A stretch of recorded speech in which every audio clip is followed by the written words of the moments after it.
வணக்கம். தடத்தின் மதிய நேர செய்திகளுடன் இணைந்து கொள்கிறீர்கள். விரிவான செய்திகளுக்கு செல்ல முன் முதலில் தலைப்புச் செய்திகள். சில பாடசாலைகளுக்கு விசேட விடுமுறை, வெளியான அறிவிப்பு. யாழ் அனலதீவு கடலில் பெருந்தகை கஞ்சாவுடன் 2 கைது. இலங்கைக்கு வருமானத்தை அள்ளித்தந்து வாசனை திரவியங்கள். விவசாயிகளையும் அரச ஊழியர்களையும் கைவிட்டது அனுர அரசு, சயித் கொந்தளிப்பு. மாணவர்களை ஏற்றிச் சென்ற வேன் கோர விபத்து, 12 பேர் வைத்தியசாலையில் அனுமதி. மின்னல் தாக்கத்தினால் ஒருவர் மரணம். ரயிலில் மோதிய பாடசாலை மாணவன் உயிரிழப்பு. இனி தொடர்பான விரிவான செய்திகள். அனுராதபுரத்திலிருந்து வெளியத்தை நோக்கி பயணித்த ரயிலில் மோதி பாடசாலை மாணவர் ஒருவர் உயிரிழந்துள்ளதாக அம்பலாங்குடை போலீசார் தெரிவித்துள்ளனர்.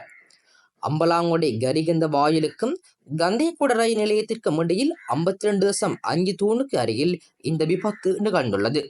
விபத்தில் உயிரிழந்துள்ளவர் எல்பிட்டியர் எல்லை வீதியில் வசிக்கும் 16 வயதுடைய பாடசாலை மாணவர் ஆவார். குறித்த மாணவன் தனது கையடக்க தொலைபேசியின் ஹேண்ட்ஸ்ஃப்ரீ பயன்படுத்தி ரயில் தண்டவாளத்தில் தனியாக பயணித்ததாகவும், ரயிலில் ஒலி எழுப்பியும் சத்தம் கேட்கவில்லை என்றும், பின்னால் வந்த ரயிலில் மோதி இந்த விபத்து நிகழ்ந்துள்ளதாக போலீசார் தெரிவித்துள்ளனர். உயிரிழந்துள்ள மாணவன் சாதாரண தர பரீட்சைக்கு இம்முறை தோற்றவிருந்தவர் என்று தெரிய வந்துள்ளமை குறிப்பிடத்தக்கது. குறிப்பிட்ட எரத்ன லசகந்த வளைவு பகுதியில் இன்று பாடசாலை மாணவர்களை ஏற்றிச் சென்ற வேன் ஒன்று விபத்துக்குள்ளானதில் சுமார் 12 பேர் காயமடைந்துள்ளதாக குறிப்பிட்ட போலீசார் தெரிவித்துள்ளனர். இந்த விபத்து இன்று காலை 6 மணியளவில் நிகழ்ந்ததாக மக்கள் தெரிவித்துள்ளனர். காயமடைந்தவர்கள் எரத்ன பிராந்திய வைத்தியசாலையில் அனுமதிக்கப்பட்டுள்ளதுடன் அவர்களில் 2 ரத்னபுரி பொது வைத்தியசாலைக்கு மாற்றப்பட்டுள்ளனர். மேலும் 2 ரத்னபுரி பொது வைத்தியசாலைக்கு அனுப்ப வேண்டியிருந்தாலும் வேறொரு வைத்தியசாலையிலிருந்து ஆம்புலன்ஸ் வரவழைக்க ஏற்பாடுகள் செய்யப்பட்டன. விபத்து தொடர்பில் மேலதிக விசாரணைகளை போலீசார் மேற்கொண்டு வருகின்றனர்.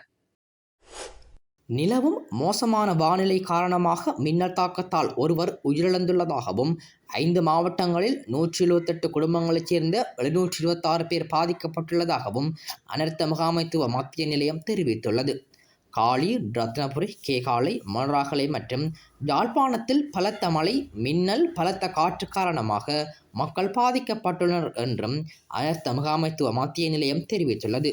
ரத்னபுரியில் பெய்த கனமழை காரணமாக ஒருவர் காயமடைந்துள்ளதாகவும் 177 வீடுகள் பகுதியளவில் சேதமடைந்துள்ளதாகவும் அனர்த்த முகாமைத்துவ மத்திய நிலையம் தெரிவித்துள்ளது.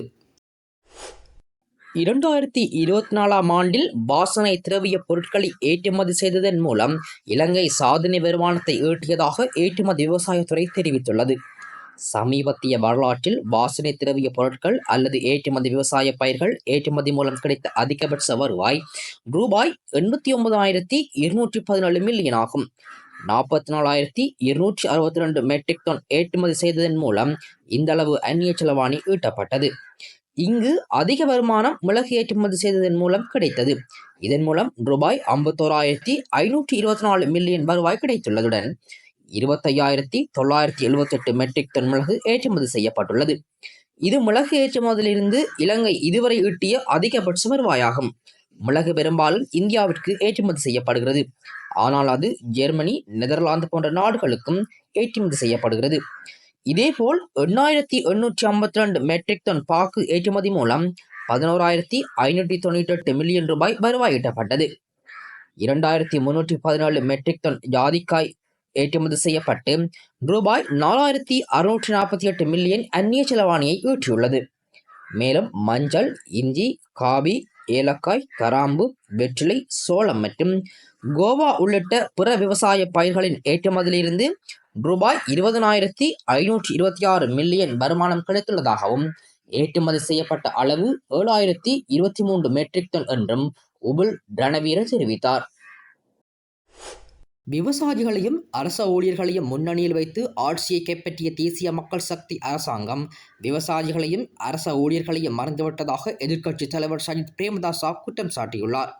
விவசாயிகள் உரமானியங்களையோ அல்லது நெல்லுக்கு போதுமான உத்தரவாத விலையோ பெறவில்லை என்றும், அரச ஊழியர்கள் வாக்குறுதி அளிக்கப்பட்ட சம்பள உயர்வை பெறவில்லை என்றும் எதிர்க்கட்சித் தலைவர் கூறினார். ஹொரவபொத்தானாவில் நடைபெற்ற பொதுக்கூட்டத்தில் உரையாற்றிய அவர் விவசாயிகளுக்கு உயர்தர உள்ளீடுகள் கிடைப்பதில்லை, அவர்கள் பெறும் உரம் தரமற்றதாக இருப்பதாகவும் தெரிவித்தார். பயிர் சேதத்திற்கான இழப்பீடு கூட கிடைக்காததால் விவசாயிகள் பல சவால்களை எதிர்கொள்வதாகவும் எதிர்க்கட்சித் தலைவர் கூறினார். விவசாயிகளிடமும் அரச ஊழியர்களிடமும் பொய் சொன்னதற்காக தற்போதைய அரசாங்கத்திற்கு பதிலளிக்க வேண்டிய நேரம் வந்துவிட்டது என்றும், விவசாயிகளை அனாதைகளாக்கிய இந்த அரசாங்கத்திற்கு வரவிருக்கும் தேர்தலில் பாடம் கற்பிக்க வேண்டும் என்றும் அவர் மேலும் குறிப்பிட்டுள்ளார். நாட்டில் உள்ள சில பாடசாலைகளுக்கு விசேட விடுமுறை வழங்குவதற்கு தீர்மானிக்கப்பட்டுள்ளது. புத்தரின் புனித தந்ததாது கண்காட்சி நடைபெறும் காலப்பகுதியில் கண்டியிலுள்ள பாடசாலைகளுக்கு விடுமுறை வழங்குவதாக தெரிவிக்கப்பட்டுள்ளது.